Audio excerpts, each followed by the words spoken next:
BPF দলত আছোঁ। এই বিপিএফ দলত কিমান দিন কাম কৰিছিলে বিপিএফত? 5 বছৰৰ পৰা কাম কৰি আছোঁ। 2003 পৰাই কাম কৰি আছোঁ। মই মানে বিপিএফ দলত সৃষ্টিত কৰাই আছোঁ।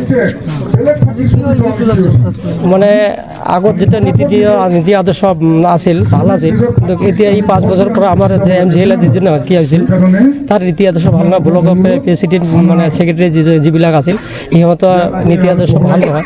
যিটো আমি ৰাইজক প্ৰতিশ্ৰুতি দিছোঁ, সেইমতে সিহঁতে কাম কৰা নাই। আমি ৰাইজক সন্তুষ্ট কৰিব পৰা নাই। সেইকাৰণে এই বিপ্লৱ দলত আমি মানে নীতি নিয়ম আদৰ্শ প্ৰমোদ ছাৰৰ নীতি নিয়ম আদৰ্শ ভাল পাই আমি এই বিপ্লৱ দলত আজিৰ পৰা যোগদান কৰিম। এই যে মানুহৰ যিহেতু শান্তি এটা আহিছে, মানে আমাৰ দেশৰ যিটো আমি আগত ওলাব পৰা নাই, ওলালে মোটামুটি বিশেষকৈ বড়ো এলেকাত আমি গৈছিলোঁ, আমাৰ মানে শান্তিভাৱত ঘূৰিব পৰা নাই। এতিয়া মানুহ উদাৰভাৱে শান্তি শৃংখলাভাৱে ঘূৰিব পাৰে। আৰু প্ৰমোদ ছাৰে যিবিলাক জাতি জনগোষ্ঠী সকলে সমান চকুৰে চায়। আৰু প্ৰত্যেকটো ধৰ্মতে ইহঁতে মানে যিটো আৰু কি আছিল মানে অনুদান, প্ৰত্যেকটা ধৰ্মৰ মানে ধৰ্ম অনুষ্ঠানত ইহঁতে কি কৰিছে মানে স্কিম দিছিল। আৰু মাটি বাৰীৰ কাম কিছু দিলে আৰু কি, মাটি নোহোৱা মানুহবিলাকক মাটি দিলে।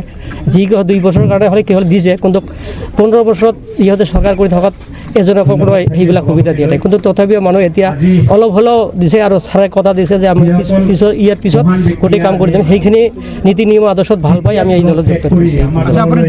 লাষ্ট ইলেকশ্যন যেতিয়া কি কৰিছিল, তাৰপিছত আমি গুৰুত্বপূৰ্ণ ৰাইজক যিবিলাক প্ৰতিশ্ৰুতি দিছিলোঁ, সেইমতে আমি MCL এজনক মাতিছিলোঁ। সেই 5 বছৰত আমাৰ ৰাইজৰ লগত বহা নাই। আমাৰ লগতো দূৰৰ কথা, আমি ৰাইজৰ কাৰণে কি কৰিছোঁ, সেই 5 বছৰত ৰাইজৰ লগত দেখা কৰা নাই। ৰাইজৰ লগত আমি মাতিছিলোঁ, সেই ৰাইজৰ লগত বহাৰ কাৰণে কোনো সুবিধাবিলাক পোৱা নাই। এনেকুৱা কিছু আৰু আমাৰ এলেকাত এইবিলাক এলেকাত আৰু কি বিশেষ কৰি কোনো স্কিম ডেভেলপমেণ্টৰ কাম কৰা নাই। সি কি কৰিলে মানে সি 2.5 কোটি টকা পালে, হাই ৰোডে কি ঠাই কি কৰিলে, কিন্তু আমাৰ লগত কোনো আলোচনা কৰা নাই। মোক কৈছিল যে ঠিকে আছে দাদা, আপোনাৰ লগত মানে যিহেতু মোৰ ছিনিয়ৰ আছে, জুনিয়ৰ আৰু কি, সি কৈছিল দাদা ঠিকে আছে, মই মানে দিম আৰু কি, প্ৰত্যেকটো ভিলেজতে কিবা দিম। সেইবিলাক কথা বতৰা ৰাখিব পৰা নাই। সেইকাৰণে এইবিলাক ৰাইজৰ ওচৰত আমি যাব পৰা নাই। সেইভাবে ভাবিলোঁ যে এইবেলি সেই মানুহজনে এনেকুৱাই হ'ব, তাৰ লগত যদি তাকে MCL মানে কি দিলে, BPFৰ পৰা টিকেট দিলে, তাৰ লগত যদি ঘূৰোঁ আমি, তেনেহ'লে ৰাইজক আমি সেৱা শুশ্ৰূষা কৰিব সুবিধা দিব নোৱাৰোঁ।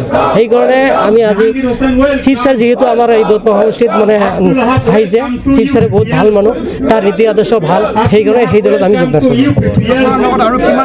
কৰিছোঁ। মোৰ আজি আৰু মোৰ লগত 8জন কৰিলে আজি, কিন্তু মোৰ বহুত মানুহ আছে।